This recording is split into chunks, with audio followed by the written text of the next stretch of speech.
কিছু মানুষ আজীবন গরিব থাকবে, this is ironic but truth. এর কারণটা হচ্ছে তারা নিজেরাই। জীবনের একটা স্টেজ পর্যন্ত সুযোগ ছিল অনেক কিছু চুজ করার, কিন্তু চুজ করে নাই। ফাইনালি বাধ্য হয়েছে পরিস্থিতির শিকার হয়ে কোনো একটা চাকরি করতে বা ছোটোখাটো একটা ব্যবসা করতে। মাসে মাত্র 20,000 টাকা বেতন পান, কিন্তু তার জন্য ওনাকে 12 ঘন্টা প্রায় খাটতে হয়।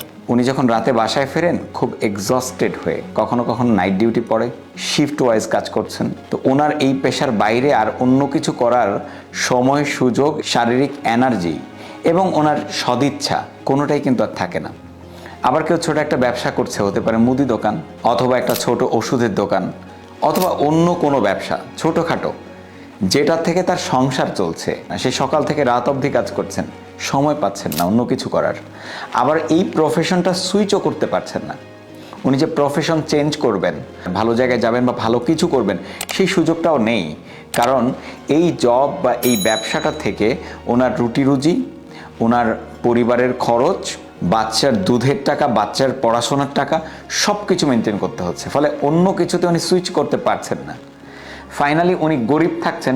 গত 5 বছর আগেও লাইফ যেমন ছিল এখনও তেমন, 5 বছর পরেও লাইফটা সেমই থাকছে।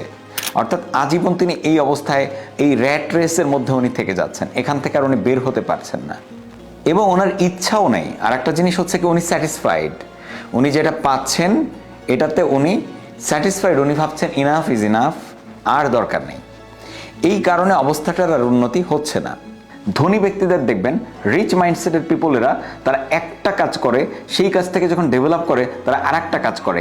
একটা প্রোডাক্ট দিয়ে ব্যবসা করে, সেই প্রোডাক্ট থেকে যখন লাভ হয় আর একটা প্রোডাক্ট ডেভেলপ করে। একটা কোম্পানি থেকে প্রফিটেবল হয় আর একটা কোম্পানি ডেভেলপ করে। এইভাবেই তারা গ্রুপ অফ কোম্পানি করে। তারা অনেক বেশি লোড নেয়। যতক্ষণ শরীরে কর্মক্ষমতা আছে তারা প্রচুর পরিমাণে লোড নেয় এবং তাদের একটা ডেভেলপমেন্ট নিয়ে আসে। অথচ যারা পোর মাইন্ডসেটের পিপল, তারা ওই যে 20,000 30,000 টাকা আয় করে ভাবে অনেক করে ফেলেছি বা অনেক হচ্ছে বা যথেষ্ট হচ্ছে, আমার আর চাই না। এই জন্য তারা আর কিছু করতে চায় না। কোনো জায়গায় শপিং করতে গেলে আগে প্রাইস ট্যাগ দেখতে হয়, যে পোশাকটার দাম কত, বাজেটের মধ্যে আছে কিনা। কোনো কারণে পরিবারে কেউ যদি অসুস্থ হয়, ডাক্তার দেখাতে হয়, তাহলে ওনাকে ধার করে সেই কাজটা করতে হচ্ছে।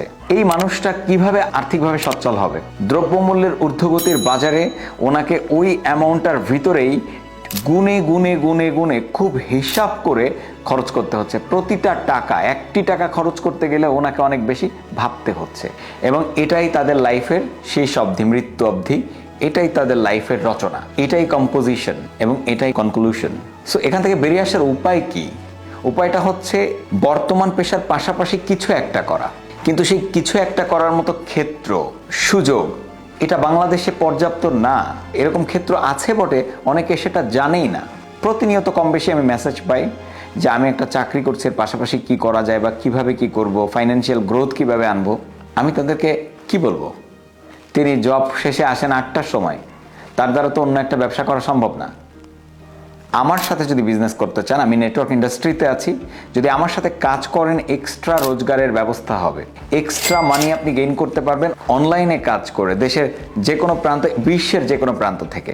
প্রবাসী ভাইয়েরা, চাকরিজীবীরা যারাই আছেন বিশ্বের যে কোনো প্রান্ত থেকে আপনি আমার সাথে কাজ করতে পারছেন। আপনার 1 থেকে 2 ঘন্টার সময়ে, যারা চাকরিজীবী রাত্রেবেলায় দিবেন, যাদের নাইট ডিউটি থাকে ডেতে দিবেন। এইভাবে যদি আপনি আমার সাথে কাজ করেন, একটা ভালো ফাইন্যান্সিয়াল গ্রোথ আপনার হবে ইনশাল্লাহ। হোয়াটসঅ্যাপ করেন বিস্তারিত জানার জন্য, খুবই ভালো লাগবে। আমরা একসাথে কাজ করে এগিয়ে যাব। আপনার বর্তমান পেশার পাশাপাশি যদি এক্সট্রা মানি আসে, ফাইন্যান্সিয়াল গ্রোথ তখনই হবে। ধন্যবাদ সবাইকে। আল্লাহ হাফেজ।